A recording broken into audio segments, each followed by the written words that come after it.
Hi guys, welcome back, and people know what they're here for, so let's get going. Last time we left off with the awakening of a god for a ritual, involving Saiyans, with the likes of Vegeta having the power to defeat Majin Buu through this ritual. Let's now join our heroes a few months after this battle to see where they are and how they are doing. We see the likes of Vegeta doing some training with the Sun family, where we see the sight of a God Goku versus God Vegeta, with all the living Saiyans currently having had the ritual done to them. This includes the likes of Trunks and Goten, with the two kids training in the god states together themselves. But while we are watching the training of the Sun family, two people are missing. The likes of Gohan and Piccolo are missing right now. You see, Gohan during these months has started his own project and found a career he wants to follow up in. With him having been doing this a little bit already, he actually found enjoyment in doing this. And what am I talking about? Well, Gohan, after training Vidal, found out that he really enjoyed it. Not only is it close to home for him, he gets to continue doing martial arts, but he also gets to teach people. So, with this new hobby of his found, he decides to open up his own dojo. With some funds from the likes of Hercule helping Gohan set up the dojo in a city, we see him having taken on a few students, and he's making a good name for himself, with Piccolo being one of the teachers at this dojo, mostly because him and Gohan have a really close brotherly connection in this timeline, but also because he can't really keep up with the gods anymore, and even though Gohan does have the god ritual, you know, done to him, he still believes that he can keep going with Gohan, training wise. Now, Gohan made this as a way to continue training, but also found a way to support a family with him and Vidal. They're already engaged in this timeline, probably a little bit faster than normal.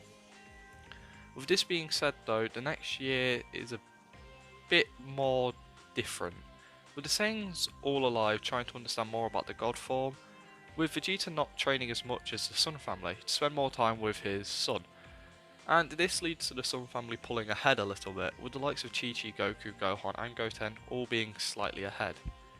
However, a shocking realization happens to Vegeta, something that everyone else realized in the Buu saga. This being Trunks' hybrid potential, as Trunks continues to grow faster than all of them really, and he is managing to keep up with a bare minimum amount of training, and even some days he outgrows the pure Saiyans, but thanks to this recent break in training he has fallen behind a little bit. Now, during this time the group have mastered the Super Saiyan God form, with them all starting to try and figure out what the next step is, and obviously, like normal, this is the blue form. They aren't anywhere near being able to do it, but they are working towards it currently. All Saiyans who are alive right now are a lot stronger than they would be in canon. With 2 years having passed, a creature out in space awakens from its deep sleep. With this person being Beerus, having slept for years, he is ready to get caught up on everything. And he had an incredible dream about something he wants to explain to Whis to see if the angel knows anything about it. But before he can even ask anything, Whis cuts off the god, the angel almost bursting with excitement.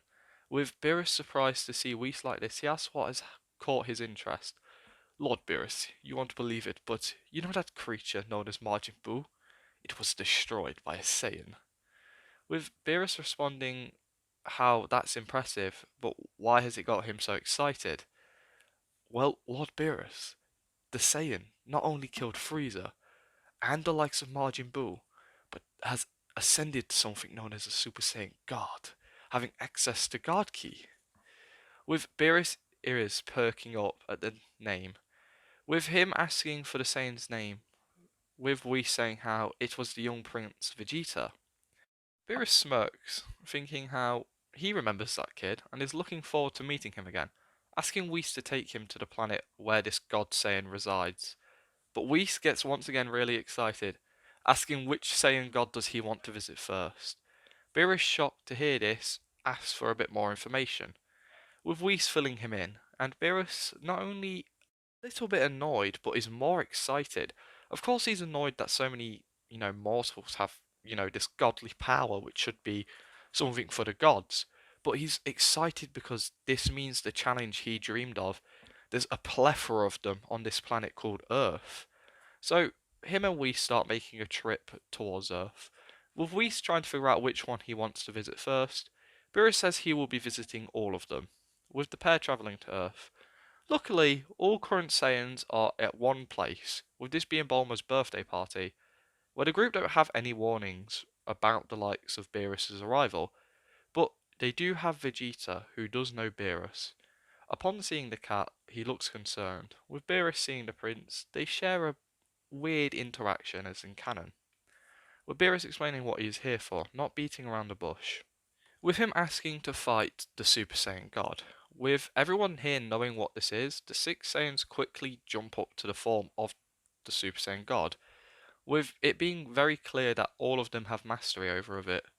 With Beerus having a big grin on his face, he then looks slightly confused, sensing that Vegeta isn't the strongest here, but that's the likes of Goku, with Goku being followed by the likes of Chi-Chi, who is just nipping at the feet of her husband.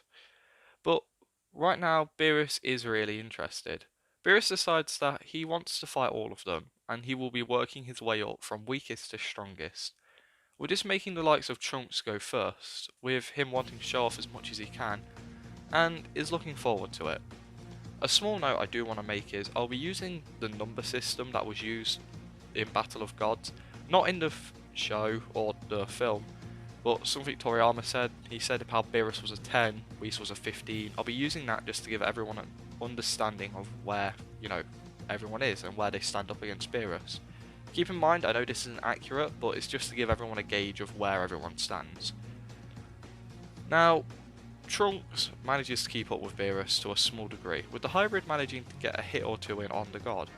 Beerus does praise the kid, seeing that this kid has a lot of potential, and soon ends the fight. Next up is Goten, who manages not only to do slightly better than Trunks, but pushes Beerus a bit further. He does land a few more hits than Trunks, with Beerus getting more impressed as he goes up. He then ends this round very fast as well. Beerus then shouts out for Vegeta, after having a feeling like he was significantly warmed up. However, Gohan steps up, saying how it's okay with Vegeta, he would like to go first. You see, even though a while ago Vegeta was behind Gohan, he has managed to push in front of him recently, and Gohan understands this and would like to have a go at Beerus first, knowing that if Vegeta was to go up, the cat might be satisfied and not go on anymore. So Gohan wants to have his chance now, and he explains how didn't Vegeta get to defeat Frieza and Majin Buu? Someone else's turn. With Vegeta not really having anything to say to this, he sits down. And the battle between Beerus and Gohan is very comparable to the battle between the likes of Goku and Beerus from canon, so I'm not going to cover that too much. But during the battle, Beerus realises that the likes of Chi-Chi, Goku, and apparently Vegeta are stronger than this one. So the fight he will be having will be incredible. With Whis giving the three a look and wanting to understand more about everything that's happening, Whis digs in a little bit to learn some more about these Saiyans while this battle is happening, with Whis also trying some Earth food. Whis learns the full story of how Chi-Chi was human, then became Saiyan, and in tow that led to a lot of things happening. Whis, shocked to hear this, actually finds this quite interesting and loves the food he is tasting. But during this conversation, Gohan is defeated. Beerus had to show off a lot more power than normal, and he's pretty bruised up. He is ready to fight Vegeta though. And once the battle begins, Vegeta is actually doing quite well. The prince showing off his full power actually did shock the likes of Beerus. And the battle is incredibly close. Beerus isn't having to use all of his power here, but he is managing to do quite well. And eventually, it gets to the point where Beerus actually feels like this is enough of a fight. He believes he's had his fun and is ready to call it. Just for one brief moment, he shows off his true power, totally eclipsing everyone there.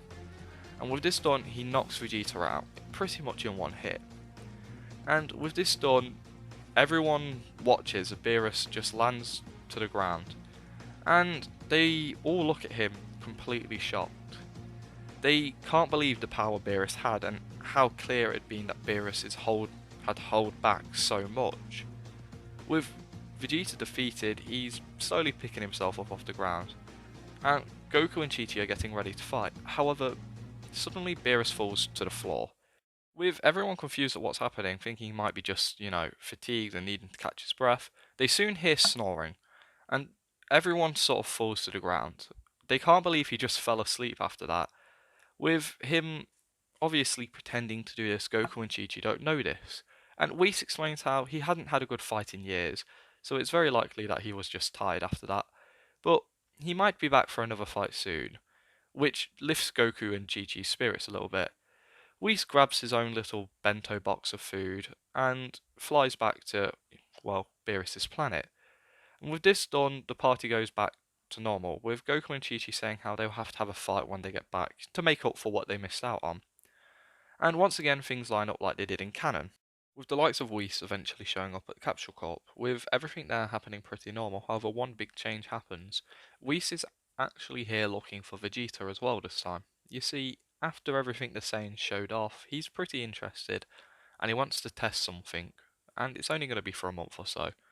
With Vegeta learning how Whis is the person who trains Beerus, everything goes pretty normal, and Whis offers to train Vegeta. With Vegeta shocked to hear this, he goes on to explain how he's found the Saiyans quite interesting, and Beerus actually asked him to pick all of them up and train them. But for now, he only wants to train one of them just to see how it manages, his training. With Vegeta wanting to do this, he agrees, but asks if his son could join. Whis thinks about it and explains how he just wants to make sure that the training he will be putting them through isn't too ridiculously hard. So for now, he just has to handle it on his own. But they'll be back soon and they'll pick up the rest of the Saiyans. Vegeta, understanding this, heads off, and things there go mostly normal. Vegeta doesn't have to be introduced to the likes of God Ki, he already has it, but it isn't perfect control, so he is being taught a bit better. And alongside this, Vegeta works towards his goal of combining Super Saiyan and the God form, with him already knowing how to do it, and Goku and Chi-Chi are quite close to getting this to work. With this being the goal of pretty much all the Saiyans on Earth, things go slightly different. You see, on Earth, the Sun family and the Briefs family are much closer, and this leads to Bulma telling the Sun family what happened with Vegeta, and where he has gone. With everyone upset hearing this, that they had missed the opportunity to train with him, they tell Bulma that next time Whis is there, they have to tell him. And she says that she will do something next time, and they all thank her to the high heavens. Now, a month goes by before the angel returns, but before this, the group had been doing some training together at Goku's house, sometimes at Gohan's, and occasionally the Sun family will teach at Gohan's dojo. Fun side note, does someone want to give me a fun name for the dojo that Gohan runs? It'll be just something fun to do, and if you're listening to this, give me some suggestions of what the name should be for the school. But continuing on, after all, the dojo is getting pretty big, so every now and again Gohan has to call in some family to help him. With him having a lot more students than expected, thanks to the fact that Mr. Satan's daughter is his wife, and Mr. Satan oftenly speaks out trying to get people to come to it, it leads to him being quite popular. Now, someone I just brought up briefly is Vidal, and I want to talk to her a bit about her a bit more. You see, she was pregnant during the Battle of Gods thing. However, after spending some time, giving birth, getting better, she actually began training once again. And even though she doesn't have Saiyan DNA, thanks to the fact that Gohan is a full Saiyan, he always pushes her to become stronger. And this led to her, continuing her training. And thanks to the fact that her in-laws are also pushing her, it does lead her to continue, and she always is growing stronger. However, she also feels like she can't ever catch up with any of her, well, in-laws and her husband. After all, she's human, they're Saiyans, and from what she's heard, Saiyans grow differently. And to some degree, it makes her want to be a Saiyan, which does, make her feel terrible, and it's a feeling she keeps to herself. But other than that, nothing too interesting happens during this month. With the month passing, the group get a call off Bulma, hearing how Whis is on the planet with Vegeta, having come back with the Angel. With Vegeta having come back a lot stronger here, he is just here to grab Trunks and get back to training. But while this is all happening, the Sun family show up, shocking Whis, with the Angel feeling a bit overwhelmed. At the sight, he jokingly asks if they will be joining him. With them all nodding, he explains how he was happy to bring all of them along, as long as they bring some delicious Earth food with them. Chi-Chi sweetens the deal, saying how if they bring enough food, she can cook him some stuff, being his own personal chef. And as long as she and her family get to train, that's the deal. With Whis loving this idea, having someone who knows how to cook Earth food at hand, of course he agrees. With everyone getting ready to head off, one person stands away from the angel. With everyone looking towards Gohan, Gohan explains how he doesn't really have the ability to leave right now. He has a job now, he has a wife who he can't leave, and as much as he would love to go, he has to stay. He doesn't want to leave his wife, and his students are making some good progress, so he wants to make sure that they can keep growing, and maybe they'll be great fighters one day. Alongside that, who else is going to spend time with Piccolo? And hearing this, they all agree, but Gohan declares how he will not be falling behind. In fact, they'll come back and he'll be stronger than them.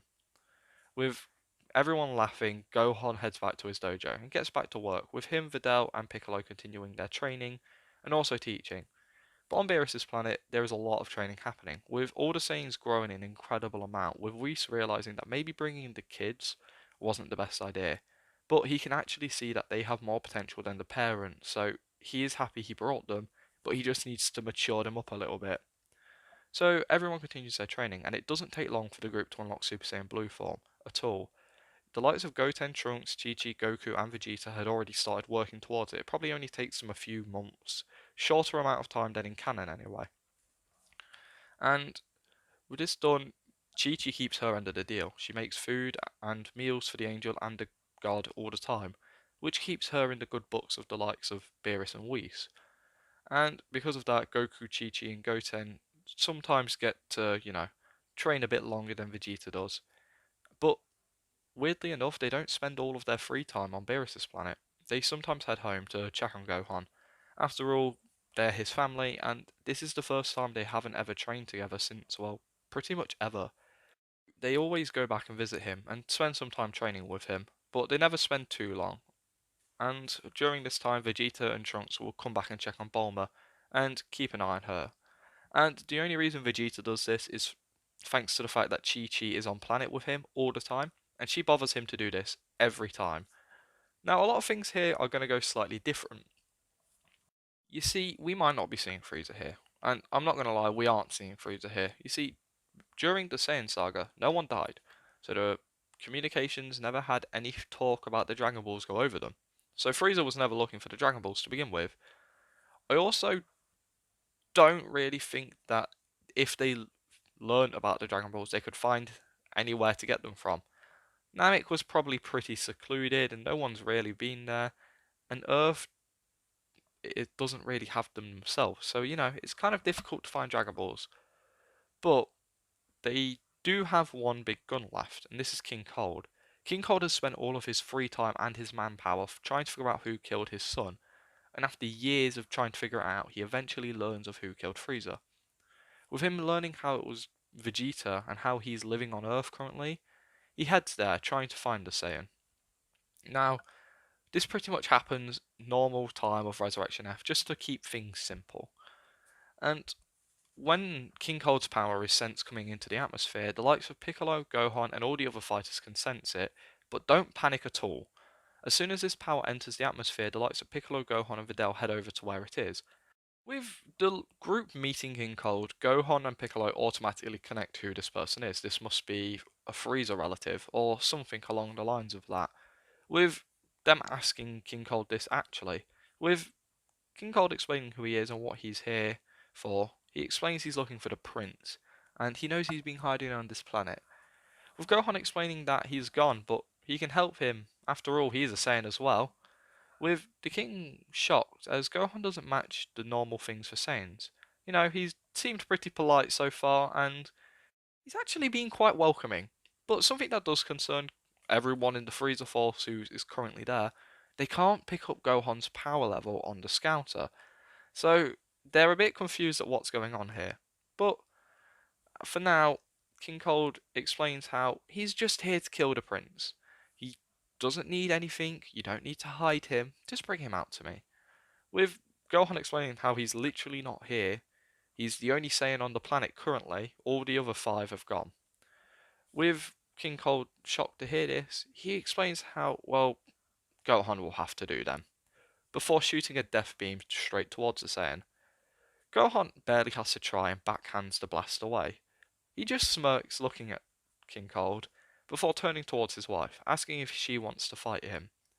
Vidal looks worried for a moment, asking if she has the ability to beat this, and she can sense King Cold's power and is pretty nervous by it. Before Gohan just tells her that she has more than enough power in her, and Piccolo agrees with this. After all, he's been training her and he knows what she's capable of. With her agreeing, she flies up to get ready to fight King Cold. With King Cold feeling very confident to defeat her, after all, she's just a small, weak woman, and the Scouter picks up no power coming off her. However, once she takes a fighting stance and lets out a large burst of ki, she can actually be seen on the Scouter to be doubling King Cold's power. With her taking a fighting stance, she soon rushes towards the Frost Demon. She kicks him in the face once, sending him flying backwards, with King Cold going through his own ship and destroying it, and almost killing most of his men in there. Vidal, now realizing that she had gotten a lot stronger, hundreds of times stronger than she could have ever believed. King Cold, really angered right now, rushes at the girl, but she begins to dodge everything thrown at her. This enrages King Cold more and more as he throws more and more at her. Eventually, Vidal throws a right hook straight towards the king, sending him flying away. With the group of both Piccolo and Gohan noticing some flaws in the side of King Cold, but also seeing the flaws on Vidal's side, and know that she needs to get rid of them to get stronger. But they do know that Vidal is stronger than, King Cold, and tell her to get the fight over and done with. The girl nods and gets a blast ready. With the likes of Cold seeing this, he begins to strain himself. With Gohan sensing a massive spike in power, he shouts out for his wife to finish this fight quickly. With her using her own Kamehameha to hit the king, it looks like it's dealt with. However, the power that they can feel coming out of there means it was just too late. King Cold had changed, with him laughing, saying how, after hearing his son had died, he believed that whoever did it was very strong. So he trained himself to get a little bit stronger, and also unlock some of these, forms that his son had, with his power being a lot higher than before and way above Vidal's. If you want a reference, it's probably around semi-perfect cell level, with him getting ready to rush and kill Vidal. However, once he gets close to the girl, Gohan appears in front of him, grabbing his hit with one hand, with him turning towards his wife asking if she's okay. He then sends out a massive blast through King Cold, disintegrating him. With Gohan turning towards Piccolo saying how it's probably a good thing we never let Frieza transform, right? With Piccolo shaking his head, thinking, well, that's probably for the best, yeah. Now, Gohan is double checking on his wife, making sure she's okay. And she is fine, she just nods along, but she now realizes that the power of the Saiyans is incredible. She'd never believed she could reach a power like that. And it sort of makes her understand why Chi-Chi might have changed from a fighter's perspective. With the likes of the battle over, the three head home and spend the night having a Millie celebration. After all, it wasn't a big raging battle, and Gohan or Piccolo could have dealt with that fight at any time. But they're happy to see how Vidal's progress has gone. Now, for now, the timeline goes a lot like normal, with nothing of note happening until the day Champa shows up and comes to Beerus's planet, to have a food war. However, this time Beerus has Chi-Chi cook up some food for them, with her cooking knocking Champa out of the park. This leads to Champa wanting Earth, and also wanting some chefs from that planet. Like normal, with a tournament being set up, Champa says how it'll be a 5v5, but is cut off by the likes of Goku. Goku says how, if it could be possible, could it be a 7v7? With him smiling while looking at Champa. And this is really annoying to Champa, the nerve of this mortal. And he begins to ask Goku why he wants this. With Goku saying, well, my son and my close friend would probably want to take part, and if I don't ask this, they will probably be mad at me. So I just thought to ask. While scratching his head, the Saiyan smirks and hopes Champa will agree to it. With Champa thinking it over, he does agree, and he realizes that if these are all Beerus' students, he might need more fighters just to increase his chance to, win. And with this done, he learns about the race of these fighters, and thinking that he'll pick up 2 extra Saiyans, we will see in the next part, and I'm pretty sure all of you know what or who this is going to be. But for now, the group on Beerus' planet heads back to Earth, with the group heading off towards the dojo of Gohan, where they are met with a warm welcome, and Chi-Chi goes over to check on Vidal and her granddaughter Pan. With the group explaining what's happening and Gohan and Piccolo both getting excited, they both agree to join, with Vidal almost asking to join. However, after hearing it's a 7v7, she keeps quiet, knowing that the Saiyans have a better chance of winning. But Chi-Chi does see this and comforts the girl a little bit. Now, they have a few days to get ready for this tournament, so they decide to use the hyperbolic time chamber just for a small power boost, just to make sure they win. With them spending one of their days collecting food so they can have multiple people in there for 2 days, it's around the time that they are about to enter the time chamber where we see Gohan ask his wife if she would like to join him. And Vidal thinks it over before saying she will just stay on the outside. She might just get in the way if she went in there with them. After all, she's only human. Before giving her husband a kiss and flying off to go talk to her father. Gohan almost flies off after her, but is stopped by Chi-Chi saying how she might need some space right now. Gohan nods and the seven fighters head into the time chamber, where everyone spends their time training. And during these 2 years, the likes of Goten and Trunks grow up and actually look older, like they should have in Super. But we'll be seeing that all in the next part. After coming out of the time chamber, everyone has grown significantly stronger. And here, in the upcoming tournament, they will show off everything they've learned. But that's where I'm leaving this part. I hope this isn't too long or too boring. I actually really like this part. And the reason I'm not showing any renders of an older Goten or Trunks is I need to find stuff and do stuff for it. I might get a commission done for the likes of Goten. But for now, I hope everyone enjoyed. I really enjoyed this What If, and I'm getting pretty sad to think that it's nearly near the end. I hope this bit was alright. I felt like sometimes I really rushed through things, but I wanted it to be a shorter part than it was last time. The last bit was 43 minutes or something like that. So I wanted it to be a bit shorter and a bit more bite-sized to deal with, even though I still think it's at like 20 something minutes. But anyway, with that all said and done, I hope everyone enjoys. I hope you have a great day or a great night, and I'll see you next time.